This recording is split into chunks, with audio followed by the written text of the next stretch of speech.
Seja muito bem-vinda, seja muito bem-vindo ao meu podcast Caminhos de Cura e Lições de um Cirurgião Oncológico e Robótico para Mulheres no Combate ao Câncer. Eu sou o Dr. Alex Brum, eu sou cirurgião robótico em câncer, formado pelo Instituto Nacional de Câncer, e eu faço cirurgias para recuperar meus pacientes, para curar e controlar o câncer, mas acima de tudo, o que eu opero é gente.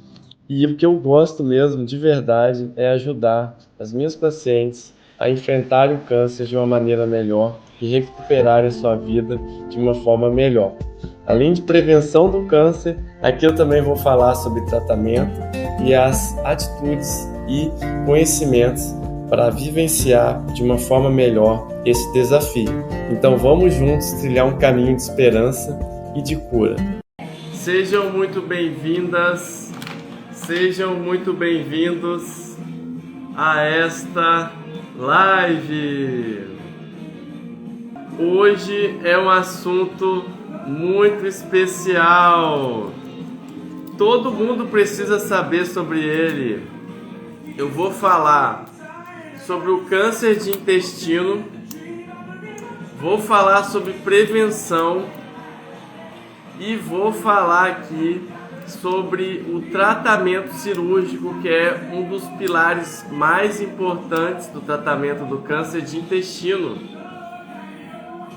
E vou falar quando que a robótica pode ser utilizada e quando que a cirurgia aberta é a melhor opção. Eu sempre trago assuntos para falar sobre não só a prevenção do câncer, mas também assuntos relacionados ao tratamento do câncer, ao enfrentamento da doença. E eu acredito que faz muita diferença a informação, não só para evitar o câncer, mas também quando se recebe um diagnóstico de câncer, a informação ela vale ouro.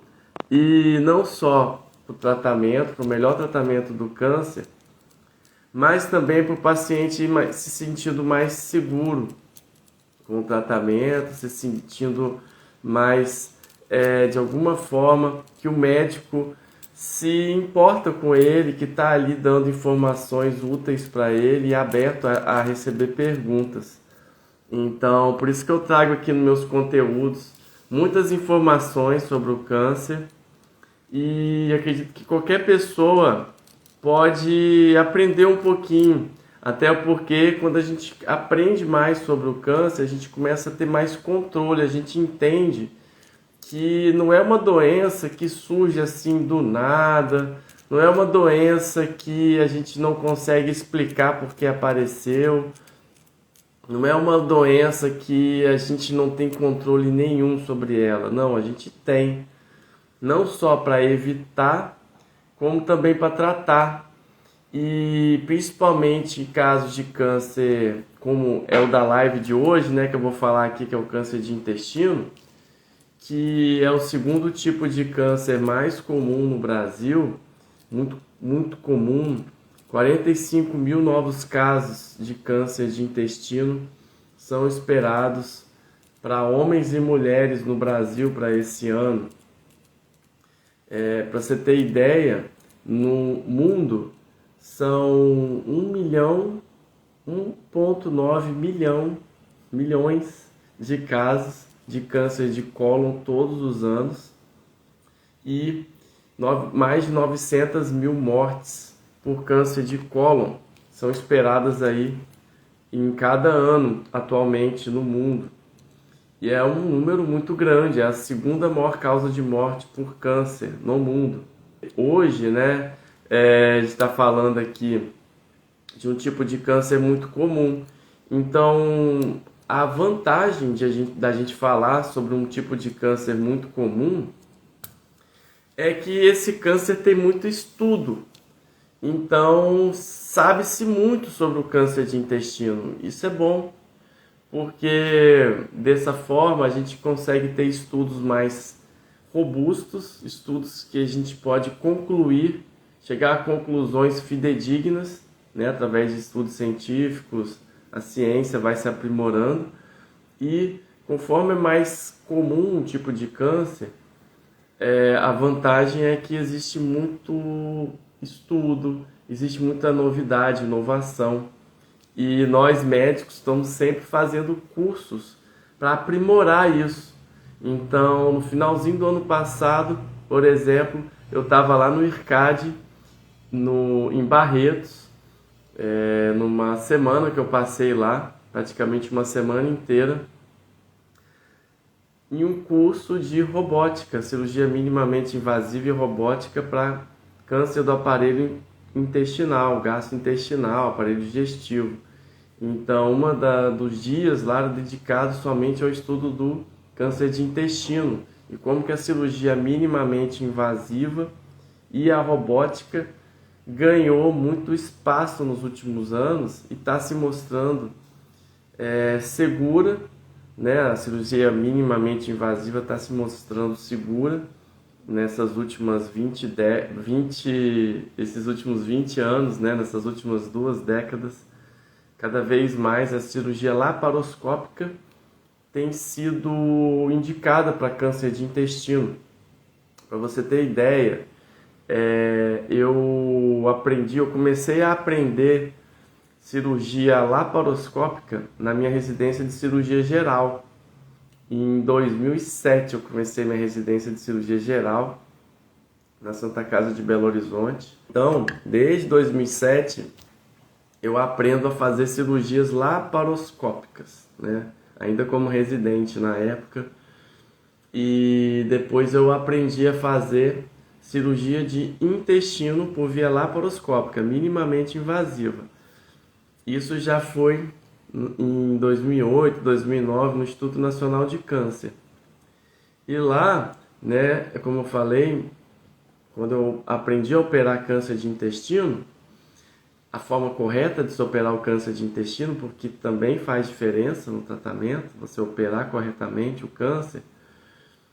Existiam casos lá que a gente fazia por via laparoscópica, na época não tinha robótica ainda aqui no Brasil, né? A gente está falando aí de 2008, 2009. Estava começando a cirurgia robótica no Brasil, e aí eu aprendi a operar ou por laparoscopia ou aberta. Então tinha os casos que a gente indicava laparoscopia, isso em 2008, eu estou falando 2009, tinha os casos que a gente indicava cirurgia aberta. E hoje, a partir de 2020, eu comecei a fazer cirurgias por robótica, e hoje eu trago para as minhas pacientes a cirurgia robótica para o tratamento do câncer de intestino, tanto do cólon quanto do reto. E a importância disso é que hoje a gente pode até entender, né? Quando que a gente vai usar a robótica e quando a gente vai usar a cirurgia aberta. Então é sobre isso que eu vou falar hoje, né? O tema que eu separei aqui é câncer de intestino, quando indicar a cirurgia aberta e quando indicar a cirurgia por robótica ou laparoscópica. Aqui o foco hoje é falar da robótica, mas eu vou explicar também a comparação entre robótica e laparoscopia e falar sobre prevenção, né? Então, aqui eu quero dar aqui as boas-vindas a todos que entraram aí.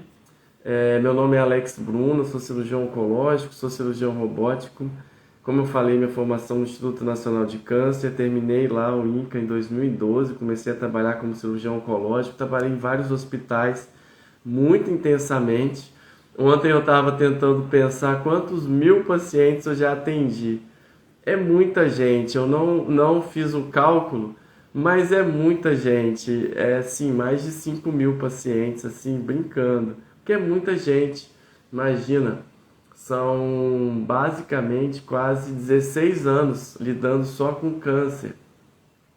Então é muita gente, eu já passei por várias situações relacionadas com diagnóstico de câncer, doenças mais simples, doenças mais avançadas, casos que o homem não pode atuar como revertendo, né, uma doença, mas pode atuar com amor, com carinho e com medicina, né, humanizada, diminuindo a dor, diminuindo o sofrimento, fazendo cirurgias paliativas, cirurgias para ajudar o paciente.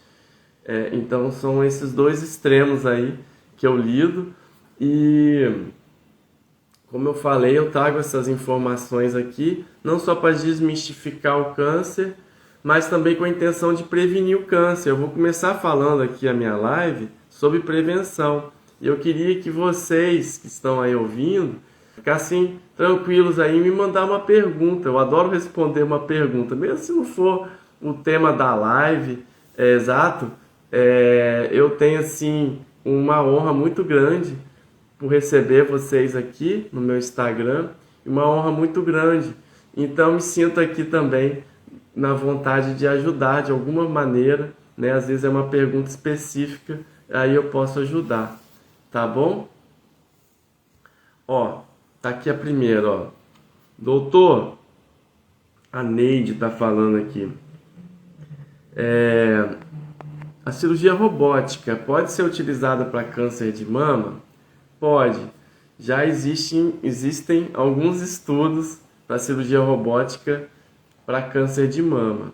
Quais são as situações mais aplicáveis aí em que a robótica seria uma boa para câncer de mama? Ainda não se sabe. Na verdade, o padrão gold standard da cirurgia da mama ainda é a cirurgia aberta.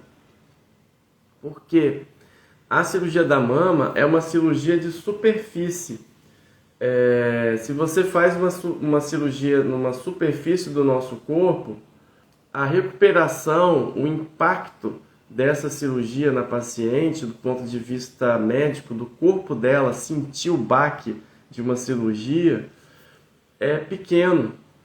Quando a gente vai fazer uma cirurgia de superfície, como a cirurgia da mama, o que a gente mais está buscando ali é o risco do paciente em comorbidades, né? Se ele pode ou não tolerar uma anestesia. Isso é o que a gente fica de olho ali para ver se a paciente vai tolerar a cirurgia.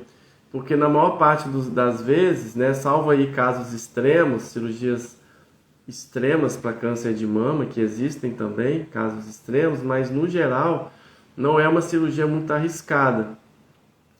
E a robótica ela veio para solucionar um problema que era da tecnologia que a gente utiliza para laparoscopia, para operar cavidades, para operar dentro da barriga, operar dentro do tórax, operar em áreas pequenas, né, como dentro da boca, lá embaixo da boca, na base da língua.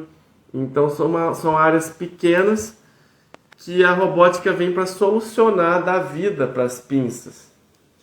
Então, para a cirurgia da mama, por exemplo, eles já estão assim, de repente fazendo a cirurgia robótica para aquela paciente que não quer uma incisão ou quer uma incisão menor, assim, muito no campo da experimentação ainda, para de repente tirar do sítio da mama uma incisão, mas assim, é ainda muito inicial, não é gold standard, não é padrão ouro.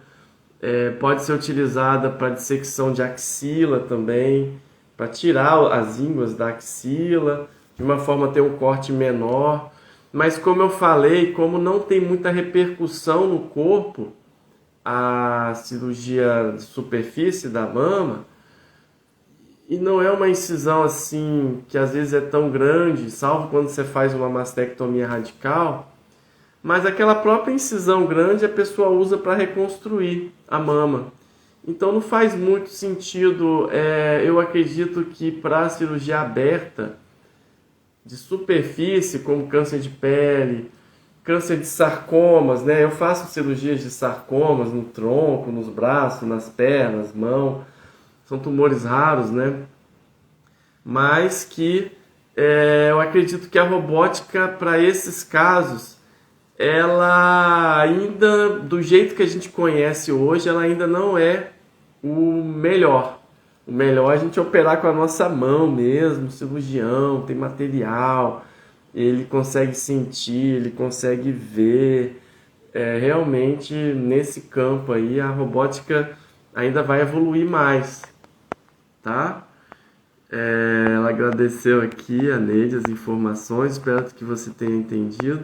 Então, para quem está me ouvindo aí e fez uma cirurgia mesmo no abdômen aberta, não fique triste, fique feliz porque você pôde operar, porque você ficou bem, porque a cirurgia aberta, ela realmente ela é a evolução mesmo, se você for ver há tempos remotos, quando não existia anestesia, não era nem possível se tirar um tumor de uma forma segura. Muitas pessoas morriam na cirurgia, hoje as pessoas não morrem mais fazendo uma cirurgia, é muito raro alguém morrer num procedimento cirúrgico. Então é agradecer a Deus que foi feita a cirurgia, pedir informação para o seu médico se você tem ainda alguma dúvida, mas sobretudo agradecer. Como funciona a cirurgia robótica usada é usada em todas as especialidades? A Clara está perguntando. Então a cirurgia robótica, ela funciona muito bem nas especialidades que a gente precisa trabalhar em cavidades, como é o abdômen, por exemplo, para operar câncer de intestino, como eu estou falando aqui, porque em vez de um corte, você consegue com furinhos encher aquela cavidade ali de CO2, criar um espaço, entrar com as pinças da robótica que tem vida. Eu falo que elas têm vida porque ao entrar ali naquele console que eu coloco o rosto, quando a gente está operando na robótica, que a gente está lá no console do lado do paciente, olhando assim e está operando, o robô ele reproduz exatamente os movimentos da minha mão. E aí e isso é em tempo real. Então a sensação é que eu estou operando dentro, como se eu estivesse com a cabeça dentro da barriga do paciente, olhando lá dentro e operando ali numa delicadeza muito grande.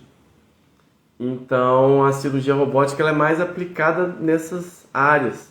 Por exemplo, na pelve, né?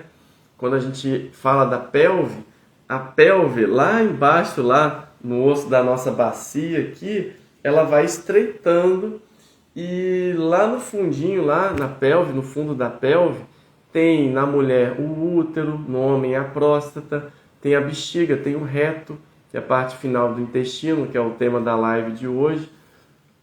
E para você ter ideia, a robótica tem mostrado vantagens na questão de melhor qualidade da retirada dos tumores de reto médio e baixo, menos risco do paciente precisar de uma colostomia definitiva, menos riscos de sangramento, uma recuperação mais rápida, também comparando aí com a laparoscopia, que é a cirurgia de vídeo, que as pinças são retinhas, que elas se movem, são excelentes, mas elas têm as suas limitações, o cirurgião enxerga em duas dimensões, como se estivesse olhando com um olho só, e a gente opera olhando para uma tela. Hoje já existem dispositivos que a gente coloca um óculos 3D e enxerga a tela em três dimensões, também para cirurgia laparoscópica. Isso existe. São equipamentos caros, nem sempre estão disponíveis nos hospitais corriqueiramente, e que, na minha opinião, nunca operei com essa tela de 3D aí para videolaparoscopia. Com certeza ajuda, mas como a laparoscopia as pinças são retinhas e não tem um movimento muito delicado, eu acredito que não consegue superar a robótica. E isso a gente vê na prática, tá? Doutor, por que o paciente com câncer de uma mama retira essa mama doente? E por que estão tirando a sadia?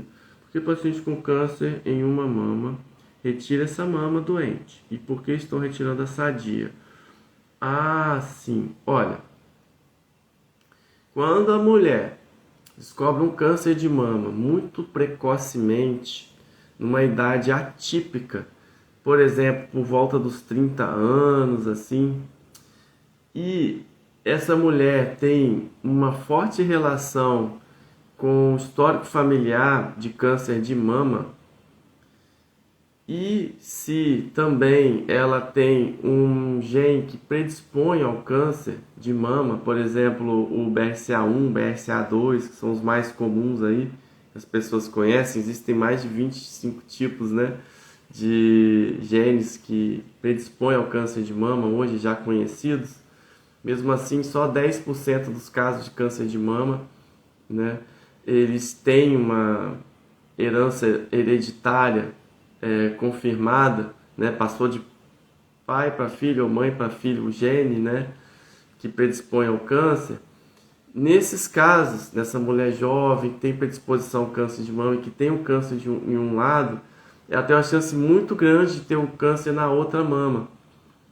Aí, esses casos, retira-se a mama, sadia, mesmo assim, conversa com a mulher, na verdade, ela tem a opção de escolher, não é uma conduta assim que é feito para todo mundo. A verdade é que essa paciente ela passa por processo, né, do psicólogo, ela entende o problema e tudo que eu já estudei sobre esse assunto é que a grande maioria das mulheres que fazem a cirurgia profilática da mama ou na circunstância de ter retirado um lado da mama que tinha doença e aproveitou e tirou a outra, ou se ela retirou as duas mamas profilaticamente com uma síndrome de herança genética para o câncer de mama forte, detectada nela, a grande maioria não se arrependeu. E uma das coisas que mais ajudou essas pacientes também que enfrentaram mudanças na sua autoimagem, também que tiveram alterações do visual, né? Umas tiveram que operar mais de uma vez para fazer retoques, outras não ficaram satisfeitas, mas em suma, a grande maioria, coisa assim, perto de 90% das mulheres fariam de novo, não se arrependeram. Então, realmente, de vez em quando aparece uma paciente aqui comigo com câncer de ovário, ou que tem um diagnóstico de câncer de mama no passado e agora estão com câncer de ovário, ou que me procuram para saber a opinião, se elas seguem com a ideia de fazer a cirurgia profilática redutora de risco para câncer de mama e para ovário, no caso da síndrome do BRCA1 e 2, que tem relação câncer de mama e ovário. Então, sempre estou discutindo isso com elas, porque quando você vai consciente para uma cirurgia dessa, entendendo ali, setando as suas expectativas, a chance de você se beneficiar e de você entender que aquilo foi para o seu bem e ficar em paz com essa decisão é muito grande. Isso mostra na literatura, tá bom? Doutor, o meu pai está com câncer de próstata e metástase nos ossos. O que é recomendado? Afirmou. Eita, não estou conseguindo ler seu nome, hein? Qual é o seu nome? Você que falou do câncer de próstata. Olha, câncer de próstata não é minha especialidade, tá? Eu sou cirurgião oncológico, como eu falei. Eu fiz minha formação no Instituto Nacional de Câncer entre 2008 e 2012. A minha principal área de formação é cirurgia abdominopélvica, cirurgia pélvica ginecológica, pélvica de trato gastrointestinal, cirurgia do aparelho digestivo, fígado, pâncreas, esôfago, estômago, câncer de intestino, além de câncer de pele, melanoma, sarcomas. Essa é a minha praia, tá? Eu aprendi a operar câncer de mama e sei muito de câncer de mama porque a verdade é que o cirurgião oncológico ele recebe na sua formação câncer de mama, então ele sai habilitado a operar a mama, mas hoje por uma escolha minha eu não opero mais mama. Já operei, mas há 10 anos que eu não opero mais mama, mas por estar sempre atualizado e me atualizando, né, eu consigo responder as perguntas sobre mama. Mas câncer de próstata não é minha praia, tá bom? É importante você perguntar para o seu, ou para o oncologista, ou para o cirurgião urologista. Mas eu tenho certeza, tá, que o tratamento para câncer de próstata evoluiu muito. E como eu falei, a pessoa que tem um câncer muito comum, como o câncer de próstata, né, que é o câncer mais comum nos homens, é uma penitência, né? Tecnicamente, a gente está no sentido de que a gente está mais sujeito a ter um câncer de próstata, né? Eu estou mais sujeito a ter um câncer de próstata, né? Um homem. Mas a bênção é que tem muito estudo, então tem muita gente com esse mesmo problema, inclusive com metástases ósseas, que é comum para o câncer de próstata. Então a bênção é que tem muito estudo, tem muito tratamento, tem pessoas com câncer de próstata que vivem muitos anos e bem. Inclusive eu tenho na minha família parentes, né, que tiveram câncer de próstata, estão bem há mais de 10 anos, estão bem. Então, fé em Deus, né, cuidando do seu pai, Deus vai dar força aí para vocês, eu tenho certeza, tá bom? Viu? Eu não consegui identificar seu nome, eu achei esquisito. Obrigado, tá me abençoando aqui. Obrigado pela resposta. Obrigado. Obrigado. Afirmocel. Mosel, não consegui ler. Ó, então, hoje, né, para falar um pouco de prevenção aqui do câncer de intestino, o mês de março é o mês da campanha Março Azul Marinho, que é a campanha mundial. Nos Estados Unidos começou em 2000 essa campanha e no Brasil chegou em 2020. Caramba, doutor Alex, demorou 20 anos para essa campanha chegar ou se ganhar corpo no Brasil? Foi. Por isso que a gente tem que estar sempre antenado, né, nos guidelines, no que os países desenvolvidos estão fazendo. Porque é uma tendência. Lá nos Estados Unidos, países como os Estados Unidos, por exemplo, Europa, por exemplo, Canadá, por exemplo, Austrália, que é de primeiro mundo, né? Esses países de primeiro mundo que atinaram pelo fato de que a gente pode dar informação e prevenção ao câncer de intestino, né? Esse que é o segundo tipo de câncer mais comum no mundo, né? Com 1,9 milhões de casos esperados para esse ano e mais de 900 mil mortes por câncer de intestino são esperados para esse ano. No Brasil, 45 mil novos casos são esperados para esse ano.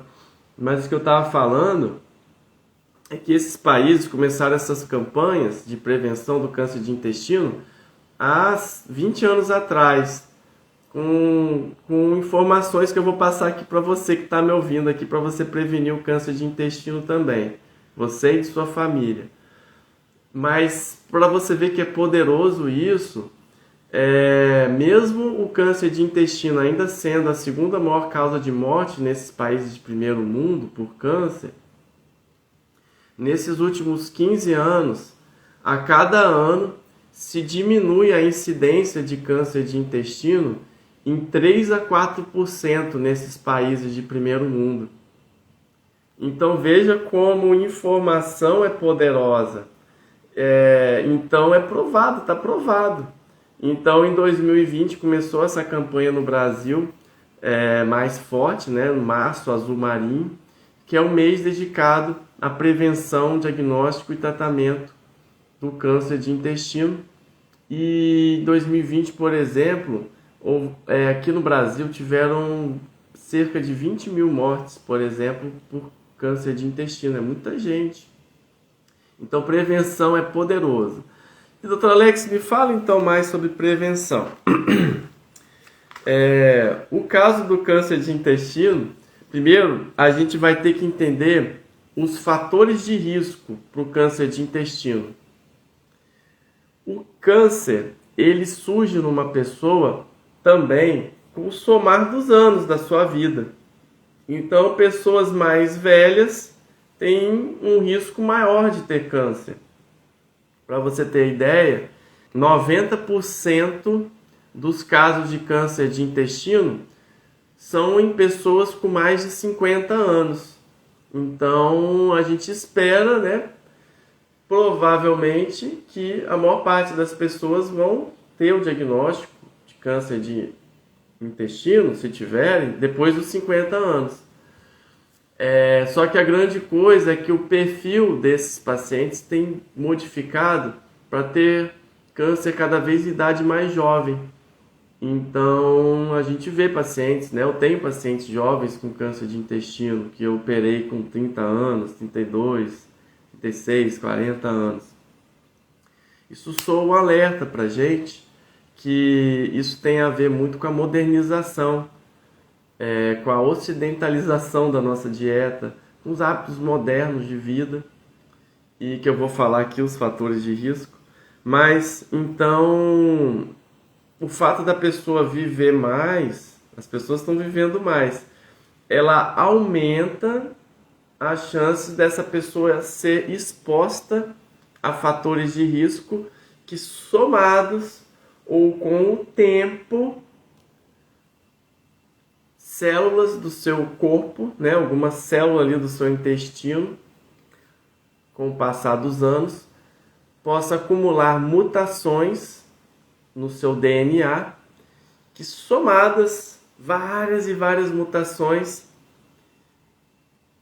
podem lá na frente virar uma célula cancerígena. O que a gente tem que lembrar é que o nosso corpo ele é feito também para combater essas mutações. No núcleo do nosso DNA existem vários mecanismos que corrigem mutações. Ou seja, ali no DNA tem a receita do bolo. 3 ovos, 5 xícaras de farinha, 2 colheres de óleo, fermento 2 colheres, bota no forno 30 minutos. Aí, conforme uma célula vai se dividindo, né, naturalmente, que as nossas células elas estão, por exemplo, do intestino sempre se renovando, né, elas estão sempre dividindo e formando novas células, e por isso que a gente vive muito. Mas pode ser que entre uma célula dividir e outra, o que era 5 xícaras de farinha vira 2. Não sei se está dando para explicar. E aí a nossa matriz fala, opa, não, é 5 xícaras, não é 2. Aí corrige. O nosso corpo corrige também essas alterações do DNA, essas mutações. Mas com o passar dos anos, às vezes com fatores de risco, fumo, tabagismo, né, bebida, pode acontecer então dessa agressão do meio externo e do meio ambiente, da própria idade que vai somando, soma-se e forma uma célula de câncer. Essa é a origem do câncer. E então a idade é um fator de risco para câncer, né? Pessoas acima de 50 anos têm um risco maior de câncer de intestino, por exemplo, né? 70% dos casos de câncer no geral ocorrem em pacientes acima de 60 anos. Por quê? É o tempo, né? E também a capacidade do corpo de matar essas células. Então, a nossa imunidade também mata o câncer. Até mesmo na sua origem, pode matar. E algumas células de câncer podem escapar do nosso sistema imune e começar a crescer. Esse também é um mecanismo do câncer. Outro dia eu fiz uma live e falei todos os mecanismos que o câncer tem para ser quem ele é. Outra hora eu explico de novo, não vai ficar muito longo. Mas o que eu estava falando é que a idade é um dos fatores de risco para câncer de intestino. Isso a gente não consegue mudar, porque quem vive muito, né, realmente tem uma chance estatisticamente maior de ter câncer. Isso a gente não consegue mudar. Mas o que a gente consegue mudar e que está do nosso controle é combater o sedentarismo, que é um fator de risco para câncer de intestino.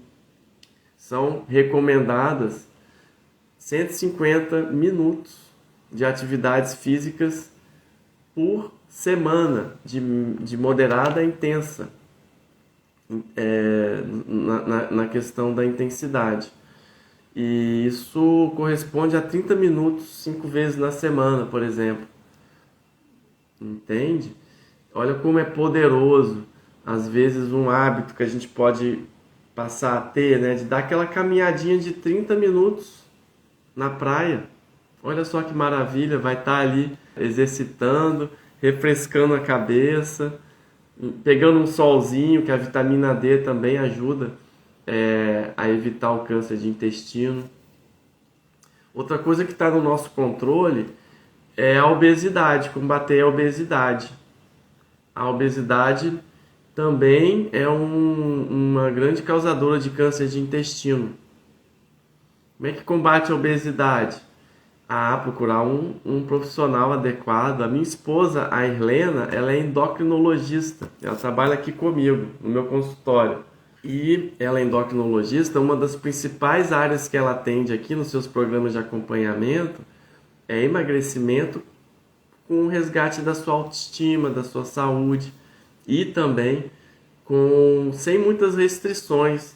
A questão toda da obesidade é você estar sendo cuidado por um médico que entende disso. Então ele não vai também causar em você um desequilíbrio aí do seu organismo a ponto de você, de repente, fazer uma dieta por um tempo, depois cansar e depois voltar. Não é tão comum o efeito sanfona. Então quando você acompanha com um profissional, por exemplo, a minha esposa, a doutora Irlena, se você não segue ela, siga, doutora Irlena Endócrino. Então, vale a pena cuidar da obesidade. Outra coisa, consumo de fibras. É recomendado para mulheres cerca de 25 gramas de fibras por dia e para homem 38 gramas. Isso a gente faz comendo frutas, legumes, descascando mais, né? E desembrulhando menos. Alimentos aí ricos em fibras, por exemplo, aí, alimentos integrais. Você acrescentando ali no seu dia a dia o uso da granola, ou com açúcar, sem açúcar, vai depender da pessoa, né? Do que o médico e o nutricionista indicar. Mas são coisas simples. Uma aveia, tomar água. Tomar água também é poderoso para melhorar o intestino. A constipação intestinal, que é tão comum, cada vez mais comum em pacientes jovens, também é uma causa que lá na frente, somada, né, pode dar origem a pólipos intestinais que depois vão formar um câncer, 5, 10 anos depois.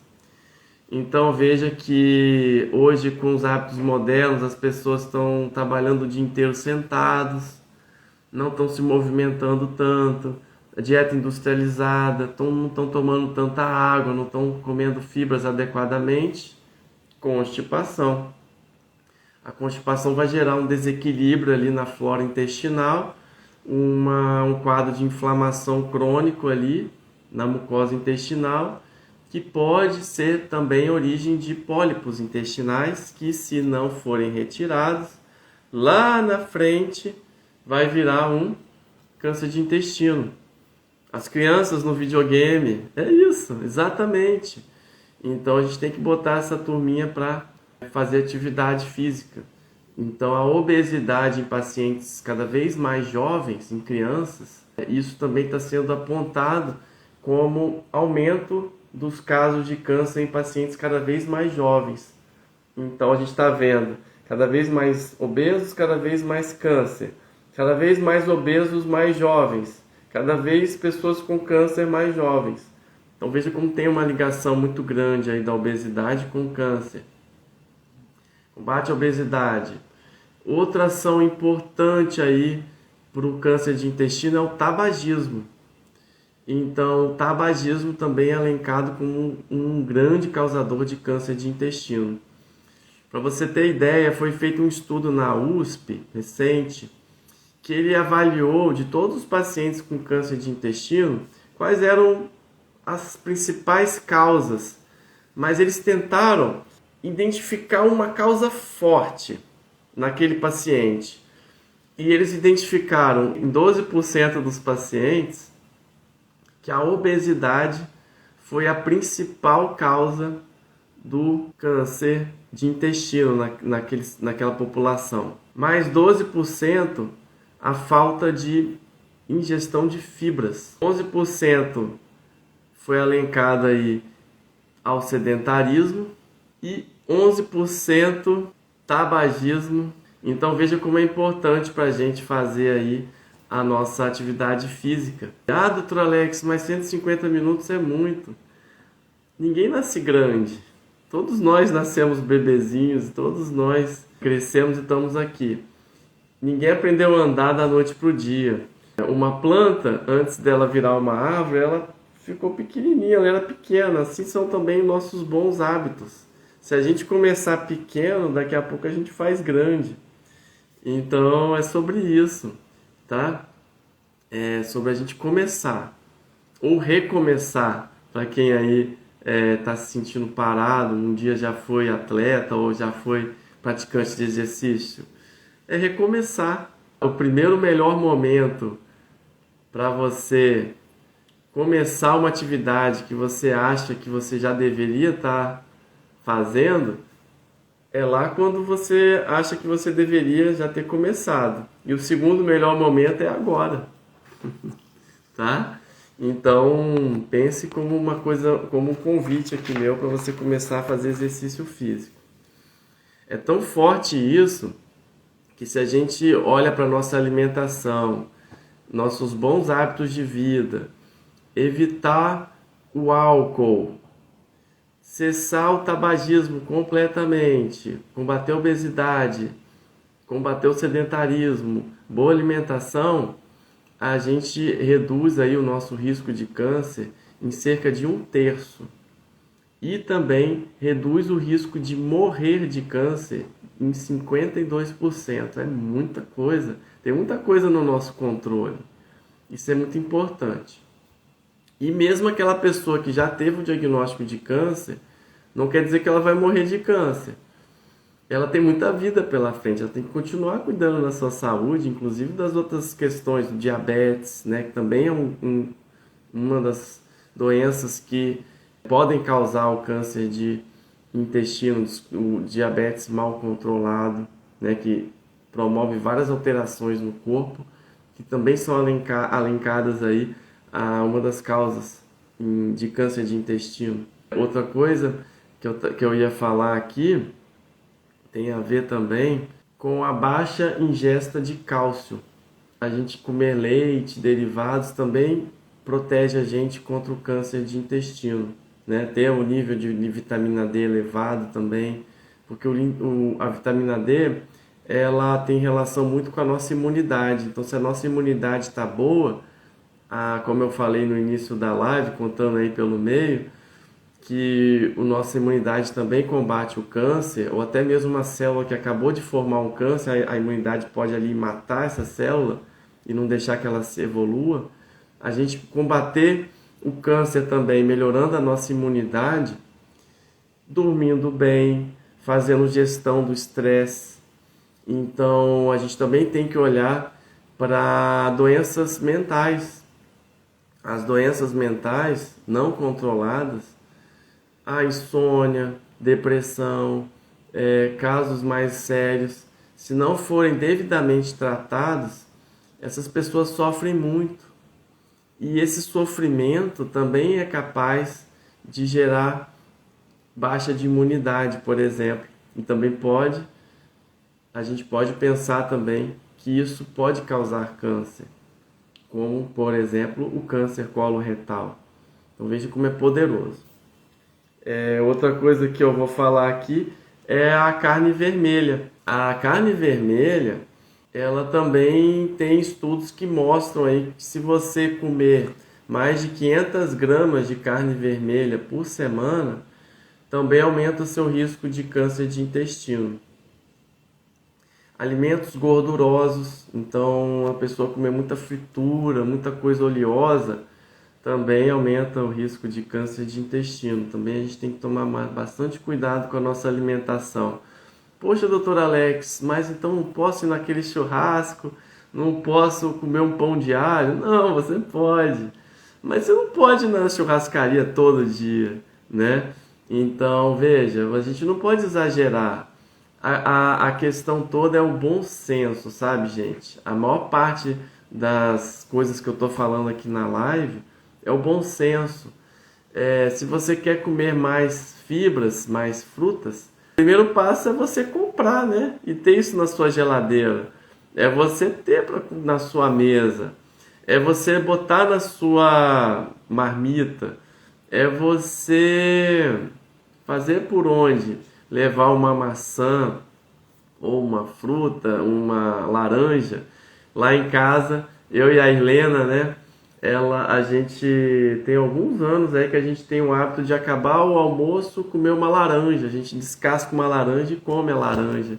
E aí a gente passa para os nossos filhos. A gente corta uma laranja, corta no meio e dá um para cada um. Para o Luiz, um para a Luizinha e um para o Lucas.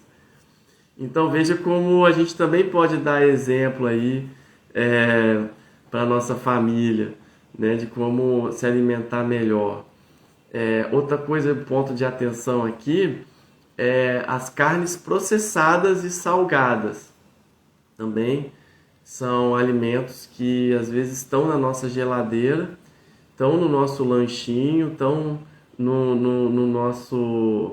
na nossa pizza ou numa eventualidade, mas não podem ser diárias. Esses alimentos, eles são muito processados, então eles têm muito nitrito, eles têm muito ali corantes, ele tem muito ali coisas ali que não são naturais, que se somadas, né, que se hábito, né, então como eu estava explicando, o hábito de ter na alimentação muita gordura, o hábito de beber, o hábito de fumar, infelizmente vai gerar ali uma agressão no corpo que lá na frente pode predispor, e por isso a gente está vendo muitos casos de câncer de intestino. Então está aqui a minha live para você que está ouvindo aí, você cuidar também. A Ariadne falou, melhor médico, atencioso, abençoado. Amém, obrigado, Ariadne. Muito feliz por você estar aqui, tá? Ah, você é de qual cidade? Eu sou de Vitória, Espírito Santo. Atendo aqui na Reta da Penha, na minha clínica, mas atendo pessoas do mundo inteiro, porque eu faço teleconsulta. Então, já operei vários pacientes, inclusive, que saíram dos Estados Unidos, vieram aqui para operar comigo. Então, também acontece. Então, fico muito aqui à disposição de qualquer um que está aí na live, ouvindo a minha live, marcar uma consulta para eu te ajudar de verdade como médico. Vai fazer diferença. Um médico ajudando de verdade um paciente, qualquer que seja o médico bem intencionado e que está ali atualizado, sim, é poderoso isso. Interessante sua fala, desembrulhar menos e descascar mais. Esse é o segredo, Neide. E perguntaram aqui se a minha esposa atende Unimed. Assim como eu, a Helena, minha esposa, endocrinologista, que eu estou falando que trabalha com programas de emagrecimento aqui na nossa clínica, ela não atende planos nem SUS. Hoje a gente escolheu dar foco para o nosso paciente de uma forma mais integral, de atender ele, ouvir ele verdadeiramente e ter tempo de qualidade para ele poder também ouvir a nossa opinião sem pressa, ver os casos, ver os seus exames. Então eu faço muitas cirurgias complexas aqui, cirurgias robóticas, cirurgias abertas, E eu preciso ter tempo para conversar com meus pacientes e explicar para eles as cirurgias que eu faço.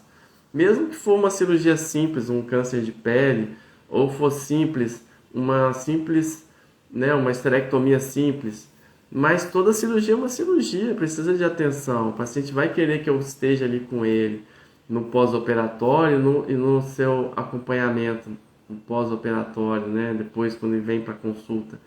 Então eu fiz essa escolha. Eu já trabalhei há 16 anos no SUS, intensamente. Quando eu trabalhava no SUS, eu trabalhava 90% da minha carga horária no SUS, então assim, bastante. Hoje eu estou avaliando a possibilidade de voltar a operar no SUS como voluntário, assim, uma vez na semana. Eu acho que isso vai ser bom para mim, para ajudar mais pessoas.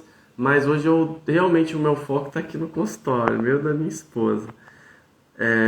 Que bênção, doutor Alex. Continua abençoando grandemente. Amém. Recebo. Obrigado. E falei aqui então da forma de prevenção, né, através dos nossos comportamentos, né, que é poderoso. E uma das coisas importantes é a gente saber sobre a colonoscopia. A colonoscopia é um exame que vê o intestino por dentro. E aí, ao ver o intestino por dentro, através da colonoscopia, que é um exame endoscópico, que o médico introduz uma mangueira, né? O intestino grosso, né? O intestino grosso que a gente está falando, é a última porção do intestino e corresponde aí a 1,5 m mais ou menos de intestino grosso e termina no reto, depois no ânus. Então, o exame da colonoscopia é feito pelo ânus, uma mangueirinha que é introduzida até o final do intestino e vê um pouquinho do intestino fino, cerca de 15 a 20 centímetros, e através de um preparo intestinal que o paciente faz 2 a 3 dias antes, principalmente na véspera, esvazia o intestino inteiro e aí o médico consegue ver lá dentro, ver as paredes do intestino. E aí ele consegue identificar ali, por exemplo, pólipos, que são como se fossem carninhas crescidas, verruguinhas, lá dentro do intestino, que o colonoscopista, né, o endoscopista, né, ou é um profissional gastroenterologista, ou é um cirurgião do aparelho digestivo, especialista em endoscopia, colonoscopia, ou coloproctologista, ele tem capacidade de tirar aquele pólipo. E na maior parte das vezes são pólipos benignos. E aí está resolvido o problema, sem fazer uma cirurgia, através de um exame, que é a colonoscopia, que dura aí em torno de 15 a 20 minutos, uma colonoscopia diagnóstica, realizada com segurança, numa clínica, com anestesista, sem dor. A pessoa dorme, depois logo acorda, muito seguro. Eu já fiz 2 vezes colonoscopia e realmente é muito tranquilo. Já tinha feito endoscopia antes para ver gastrite, refluxo. Hoje eu não tenho mais gastrite nem refluxo. Eu cuidei bastante da minha alimentação e da minha gestão do meu estresse, graças a Deus. Não tomo mais remédio de refluxo, mas uma época eu estive assim nessa situação e tomei remédio, né? E foi bom para mim porque me aliviou. E uma das coisas que eu fazia é fazer endoscopia, né? E era tranquilo fazer endoscopia, mas na primeira vez que eu fui fazer a colonoscopia, tinha 40 anos, 39 anos,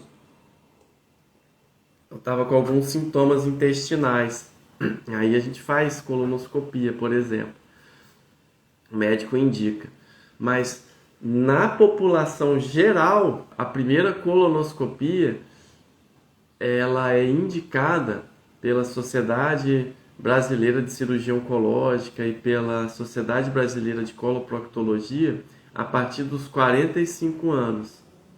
Então, as pessoas, no geral, homens e mulheres, que não têm ali parentes de primeiro grau ou uma história forte de câncer na família de intestino, lembrar também que algumas neoplasias também são associadas ao câncer de intestino, como câncer de ovário, câncer de endométrio, câncer de rim e também o câncer de mama. Então, pessoas que têm muitos parentes de primeiro grau com essas neoplasias precisam pedir ajuda do seu médico para ver se precisa começar esse exame de colonoscopia antes dos 45 anos. No geral, pessoas com uma forte tendência familiar a ter câncer de intestino, como essas que eu falei, elas podem começar a colonoscopia a partir dos 40 anos, ou se por acaso teve um irmão, uma mãe, um pai que teve câncer de intestino antes dos 50 anos, ou até mais cedo, começar a fazer a colonoscopia 10 anos antes do parente ter tido câncer. Isso também é uma medida que a gente usa para aquelas pessoas com maior risco começar o exame de colonoscopia mais cedo. Repetindo, o exame de colonoscopia não só vai conseguir dar diagnóstico do pré-câncer e retirar as lesões, evitando que forme câncer, mas também ele é poderoso para detectar casos que já existe um câncer, mas que ele está silencioso, que ele não se mostra sintomas. Ao câncer de intestino, infelizmente, ele está muito ligado aí em casos silenciosos. E aí o paciente descobriu o câncer ali, às vezes, por exemplo, de urgência, né? Numa cirurgia de urgência, por uma obstrução quando o intestino fecha, ou uma perfuração do intestino. Normalmente, até 15% dos pacientes com câncer de intestino descobrem a doença com uma cirurgia de urgência. Então veja como é importante a gente, anos antes, né, esse paciente que descobriu a doença numa cirurgia de urgência com uma obstrução intestinal ou mesmo uma perfuração intestinal, né? Estou falando que 15% dos casos de câncer de intestino são descobertos dessa maneira, numa cirurgia de urgência. Essa paciente, há anos atrás, se ele tivesse feito uma colonoscopia, talvez não estaria passando por isso. Então veja como é importante a gente não só ter bons hábitos de vida, esses que eu já falei aqui, né? Combate à obesidade, combate ao sedentarismo, não fumar, bebida em excesso não pode. Hoje até se discutido, né? O álcool é um agente carcinógeno, então tecnicamente não existe uma dose segura, né? A gente sabe que o álcool ele faz ele faz parte, né, do dia a dia, né, de muitas pessoas e não pode fazer parte do dia a dia, tem que ser algo de exceção, tá? E em moderadas quantidades. Essa é a recomendação atual para quem quer beber, né? Porque como o álcool é um agente cancerígeno, o ideal seria se as pessoas não bebessem nunca. Mas se a pessoa quer beber com moderação, pode, mas com moderação. E pedir ali a ajuda do seu médico, tá? E não pode ser coisa diária, não pode ser coisa assim de exagerar no fim de semana. Isso não é bom, tá? Outra coisa é aumentar a ingestão de fibra, aumentar a ingestão de água, aumentar a ingestão de cálcio, ver seus níveis de vitamina D, tomar sol, repor se for o caso. Isso vai ser muito poderoso para evitar o câncer de intestino. E fazer a colonoscopia no tempo certo, por exemplo, da população geral, a partir dos 45 anos, e repetir a cada 5 anos ou quando o médico falar que é importante, tá bom? Eu falei muito sobre isso, falei um pouquinho, né, do câncer de intestino, que ele pode ser silencioso, né, até 15% das pessoas ali podem ter o diagnóstico de câncer de intestino numa cirurgia de urgência. Não vai achando que você vai ter isso. Vai para o seu médico, começa a fazer suas atividades físicas, procure ajuda, né, para você de repente fazer o exame de colonoscopia se você nunca fez, se você já passou dos 45 anos. Não se assuste, não quer dizer que você vai fazer e vai ter doença. A grande chance é que seja normal, Mas essa informação aqui da live, ela pode salvar vidas, literalmente, como eu falei no início da live, países de primeiro mundo que adotaram informações de qualidade para sua população, começaram a fazer exame de colonoscopia na população, né, a partir dos 45 anos, e fizeram todas essas medidas preventivas. A cada ano que passa, conseguem diminuir a incidência de câncer de intestino em 3 a 4%. Né? Então, se a gente continuar, a gente vai longe. O caso é o seguinte: 40% dos casos de câncer de intestino é diagnosticado com a doença localizada, ou seja, a doença ainda não se espalhou. Então, a chance de cura é superior a 90%. 37% a doença já está ali indo para ínguas locais ou cresceu um pouco mais do que devia. 37%. E somente 20% dos casos o câncer de intestino ele já surge metastático, com metástases para fígado, mais comum, pulmão, ou para peritônio, também é um outro local comum do câncer de intestino acometer, como uma metástase, linfonodos. Então, normalmente, quando a gente diagnostica o câncer de intestino, ou porque o paciente teve sintomas, ou porque ele fez um diagnóstico através de uma colonoscopia, a gente vai fazer exames de estadiamento para detectar, ver como é que a doença está no corpo. Então, isso vai ser importante, através da tomografia, tórax, abdômen, pelve, exame do CEA.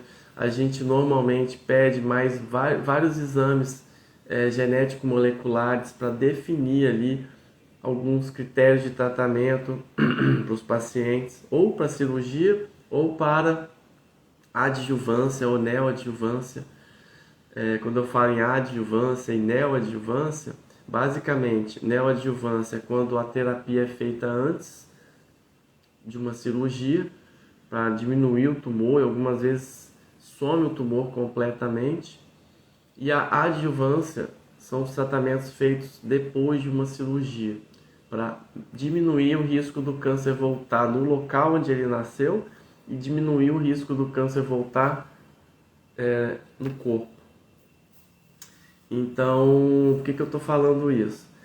Infelizmente, a gente ainda vai achar a maior parte dos pacientes com a doença sintomática ao diagnóstico. Então, também passa a ser importante falar dos sintomas que o câncer de intestino pode causar, porque muitas das vezes esses pacientes estão sentindo aquilo há muitos meses atrás e não procuraram um médico.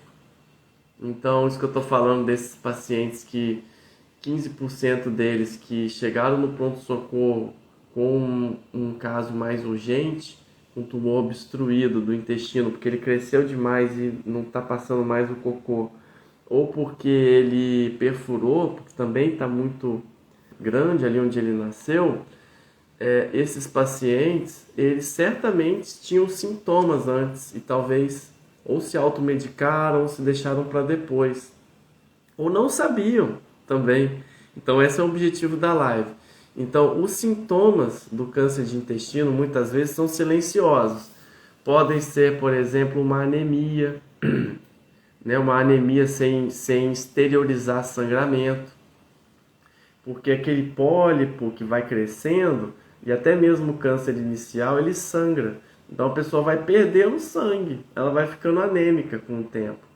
Então ela pode sentir fraqueza, indisposição, ela pode, por exemplo, começar a emagrecer sem uma causa aparente.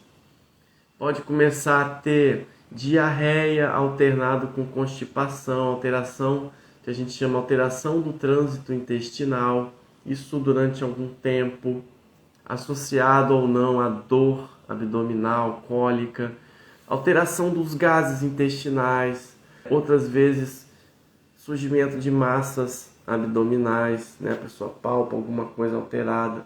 Então veja como alguns dos sintomas o paciente estiver consciente, ele pode sentir aquilo e já procurar o médico, né? Então aumenta as chances de cura e controle da doença. Quando a gente fala do câncer de reto ou mesmo do canal anal, semana passada eu fiz uma live sobre câncer de canal anal. Se você não viu, vale a pena ver, porque é um pouco diferente a sua etiologia, as suas causas são um pouco diferentes, né? A principal causa de câncer de canal anal é o HPV. Eu expliquei tudo sobre isso na live passada, se não me engano. Tá gravado se você quiser ver. Mas o câncer de reto e o câncer de canal anal, como eles já estão já perto ali do ânus, né, da portinha de saída, ele vai causar sangramento, dor para evacuar, ou a pessoa passa a evacuar mais fino, porque ali o tumor cresce e não tem muita passagem. Causar, às vezes, a pessoa faz cocô, mas a sensação é que ainda tem cocô ali, que não fez o cocô inteiro que tinha que fazer. Não necessariamente isso que eu estou falando, né? Sangramento nas fezes, muco nas fezes em grande quantidade. Não necessariamente isso que eu estou falando é câncer, gente. Mas se você procurar o médico, você vai às vezes descobrir uma alteração que você também precisa cuidar, como uma doença hemorroidária, como uma fissura, como até uma doença inflamatória intestinal, que pode também causar câncer, ser uma causa de câncer se não for controlada. Então veja que a grande lição aqui é você se cuidar, se auto-perceber como alguém ali que realmente tem controle, né? A gente tem controle de evitar o câncer, sim. A gente tem controle de reservar um tempo para se cuidar, para procurar um médico, para fazer o que precisa fazer. E com certeza isso vai ser um caminho mais curto, um caminho mais suave aí para tratar qualquer tipo de doença, mesmo se for o câncer, tá? Eu falei bastante, eu queria saber se alguém tem alguma dúvida. Eu não consegui falar tudo que eu queria sobre a diferença de cirurgia aberta para cirurgia robótica, no caso do câncer de intestino. Prometo que eu vou fazer uma continuação dessa live. Eu vou trazer a segunda parte dessa live, que eu falei sobre câncer de intestino, quando indicar uma cirurgia aberta ou robótica. Eu falei pouco sobre esse assunto, falei um pouco através das perguntas, mas falei muito sobre prevenção, sobre diagnóstico, e eu espero que isso tenha te ajudado ou ajudado alguém que você ama através da informação. Eu fico à disposição. Se você tem alguma dúvida, alguma pergunta para me fazer, pode fazer agora no final, ou mesmo se você quiser vir aqui numa consulta médica, no meu consultório por teleconsulta, ou também se fizer um direct, quiser mandar uma mensagem para mim, eu fico aberto aqui também, de alguma forma, a ajudar com informação. Então é isso, minha gente. Eu queria agradecer muito a presença de vocês. Semana que vem tem mais live. Gratidão aí. Até mais. Fiquem com Deus.